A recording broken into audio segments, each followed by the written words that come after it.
शादी ब्याह का माहौल हमेशा एक घर को जैसे महफिल सा बना देता है। हर कोई अपने काम में और मस्ती में ही रहता है। विशाल की माँ आज बहुत खुश थी क्योंकि कई दिनों के बाद घर में कोई शादी हो रही थी। दूर दूर से सारे रिश्तेदार आए हुए थे। शादी के बाद आज विशाल और सोनम की सुहागरात थी। पूरे घर में चहल पहल थी। विशाल अपने सारे दोस्तों के साथ घर के ड्राइंग रूम में बैठा था और सोनम अपनी नंदों के साथ कमरे में थी। मस्ती मजाक धीरे धीरे खत्म हुआ और नंदों के कमरे को खाली करने के बाद विशाल अंदर आया। अंदर आकर विशाल ने देखा कि सोनम शायद बाथरूम में थी। उसने 5-10 मिनट इंतजार किया और जब सोनम बाहर नहीं आई तो उसने बाथरूम का दरवाजा खटखटाया। सोनम ने अंदर से कोई आवाज नहीं दी। जब 10 मिनट और बीत गए तो विशाल की चिंता बढ़ने लगी। उसने इस बार दरवाजा और जोर जोर से खटखटाया और जब सोनम ने अभी भी कोई आवाज नहीं दी तो विशाल ने दरवाजे को तोड़ दिया। अंदर जाकर देखा तो सोनम फर्श पे बेहोश पड़ी थी। विशाल ने सोनम को उठा के बेड पर लिटाया और उनकी बिल्डिंग में ही रहने वाले डॉक्टर को बुलाया। नई नई शादी में ही ऐसी बात हो गई और हंसता गाता पूरा घर एकदम से मायूस और डरा डरा सा लगने लगा। थोड़ी बहुत कानाफूसी भी होने लगी, पर परेशान सभी थे। डॉक्टर साहब ने चेक करके बताया कि सब कुछ नॉर्मल है, शायद स्ट्रेस की वजह से यह सब हुआ है। उन्होंने गीला टॉवल सोनम के चेहरे पे रखा ही था कि सोनम चीखते हुए उठी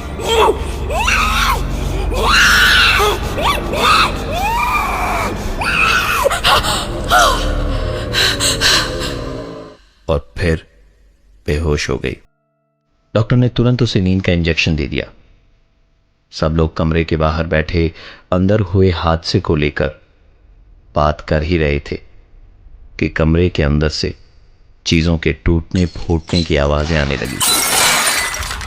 दौड़कर जब कमरे में पहुंचे तो देखा कमरे में रखा सारा सामान इधर उधर बिखरा पड़ा था। काफी चीजें टूट फूट गई थी और सोनम कहीं नजर नहीं आ रही थी। विशाल ने तुरंत बाथरूम के अंदर चेक किया। इस बार सोनम वहां नहीं थी। सब कमरे में देख ही रहे थे कि विशाल के भतीजे ने कहा, वो रही चाची। सबने बच्चे के दिखाए हुए डायरेक्शन में देखा तो सोनम पलंग के नीचे बैठी हंस रही थी।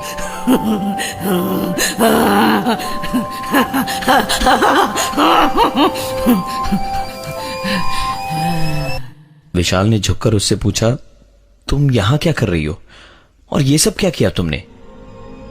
जवाब में सोनम ने जो कहा वो वहां खड़े परिवार के हर एक आदमी ने सुना। मैंने नहीं, सोनम ने किया।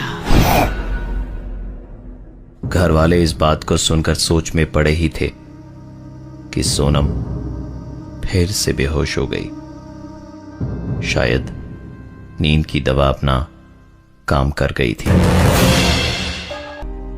पर अगले ही दिन से चीजें फिर से नॉर्मल थी। ये देख के सबकी सांस में सांस आई कि जो कुछ भी हुआ वो शायद सोनम के स्ट्रेस्ड आउट होने की वजह से ही हुआ था। विशाल और सोनम हनीमून पे जा चुके थे। पहाड़ों और वादियों में एक दूसरे को जानने में उन्हें कुछ खास वक्त नहीं लगा। 1-2 दिन में ही समझने लगे थे वो एक दूसरे को। सुबह साइट सीइंग के लिए निकलने से पहले नहाने के लिए गीजर ऑन करके थोड़ी देर में जब सोनम बाथरूम में गई तो जोर से चीखी। विशाल दौड़ के अंदर पहुंचा तो सोनम रोती और हाथ मलती भी बोली, पानी बहुत ज्यादा गर्म हो गया है, मेरा हाथ जल गया। विशाल ने पानी में हाथ डाल के चेक किया तो पानी पूरा ठंडा था। विशाल ने सोनम से कहा, शादी हो गई है बाबा, अब स्ट्रेस मत लो, जल्दी नहाओ और उसके बाद घूमने चलते हैं। सोनम शावर ले ही रही थी कि उसके हाथ से साबुन गिर गया।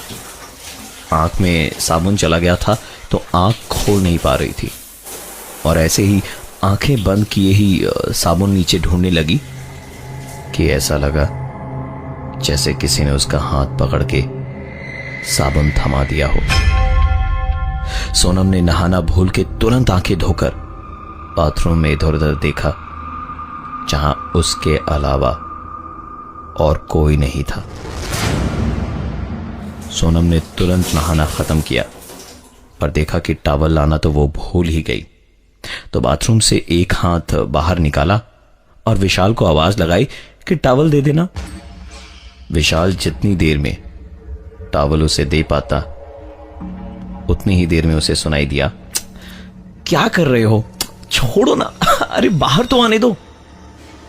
विशाल पलट के कुछ बोलता उससे पहले ही उसे सुनाई दी सोनम की चीख। विशाल ने दौड़ के दरवाजा खोला तो देखा सोनम को बहुत जोर की चोट लगी थी, ऐसे जैसे कि बाथरूम से निकले उसके हाथ को किसी ने जोर से खींच लिया हो। सोनम को लगा कि ये विशाल ने किया है, जबकि विशाल तो दरवाजे के आसपास भी नहीं था। दिन भर के घूमने का प्लान कैंसिल करना पड़ा और रात को दोनों जब सो रहे थे तब देर रात विशाल को महसूस हुआ जैसे सोनम बड़ी गहरी गहरी सांसें ले रही हों। उसने आधी नींद में बिना खोले ही कहा, तुम्हें कोई प्रॉब्लम तो नहीं हो रही, इतनी गहरी सांसें ले रही हो? विशाल के इस सवाल का कोई जवाब नहीं आया, पर विशाल को अपने सीने पर एक हाथ महसूस हुआ। वो फिर बोला, सुबह के 3 बजे तो मैं रोमांस सूझ रहा है। विशाल ने अपनी बात खत्म ही की थी कि बाथरूम से एक आवाज आई,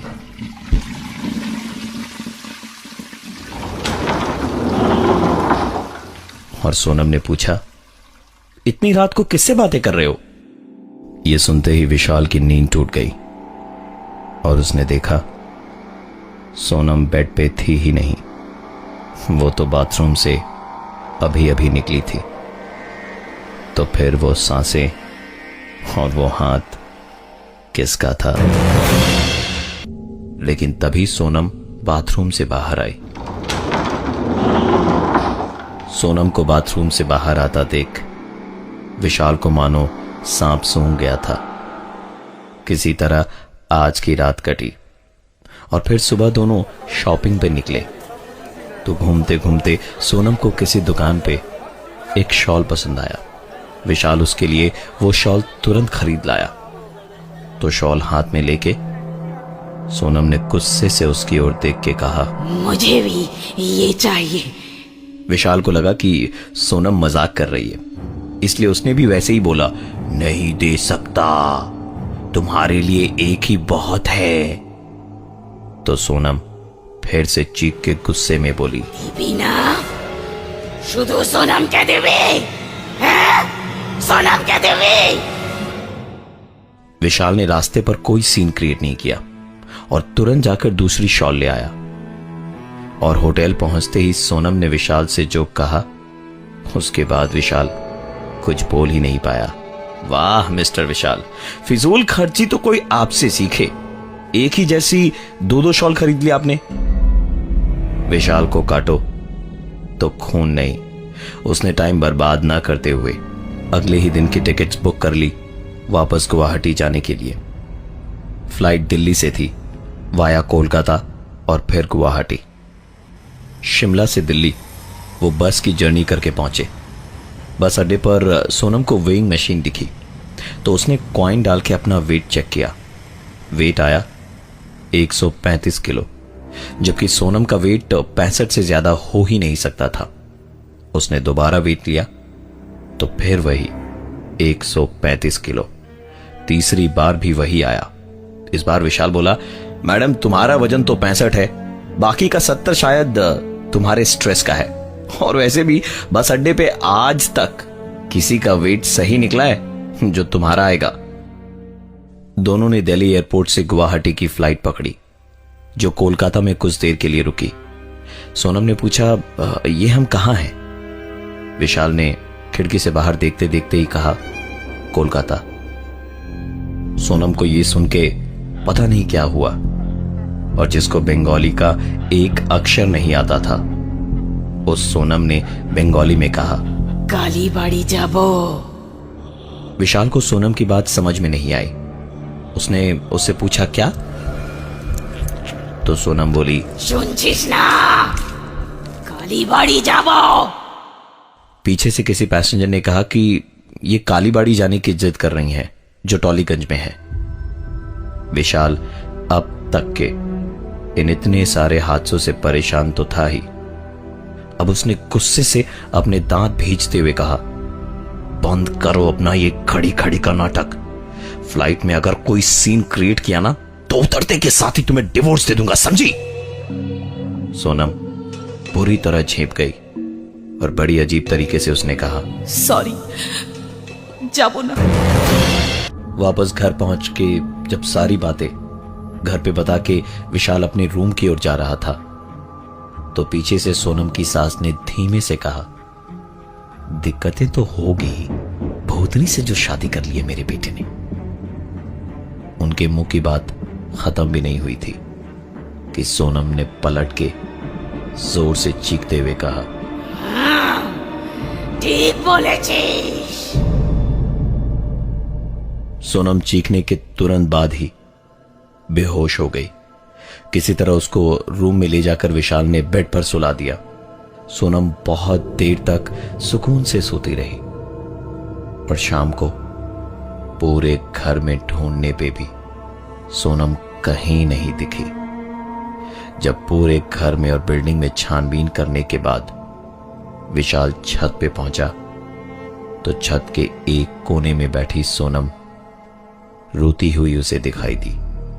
विशाल को कभी भी इतना गुस्सा नहीं आया था जितना अभी सोनम को देख के आ रहा था। वो चिल्लाते हुए कहता है, ये क्या नया नाटक है तुम्हारा?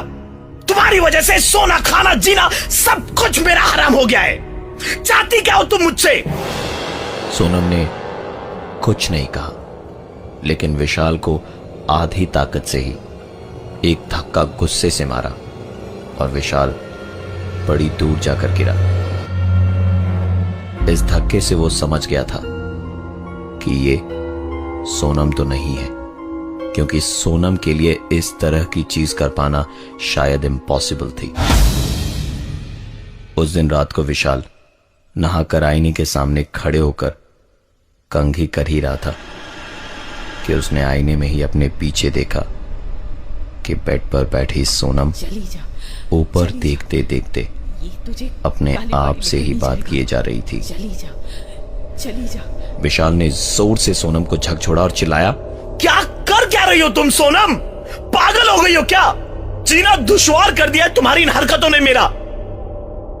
विशाल की बातें सुनकर सोनम के गले से सिर्फ एक ही आवाज निकली, ये तुझे कालीबाड़ी लेकर नहीं जाएगा, और अगर ये नहीं ले गया तो तू मुझे ले जाएगी ना? हाँ, तू मुझे ले जाएगी ना? हाँ?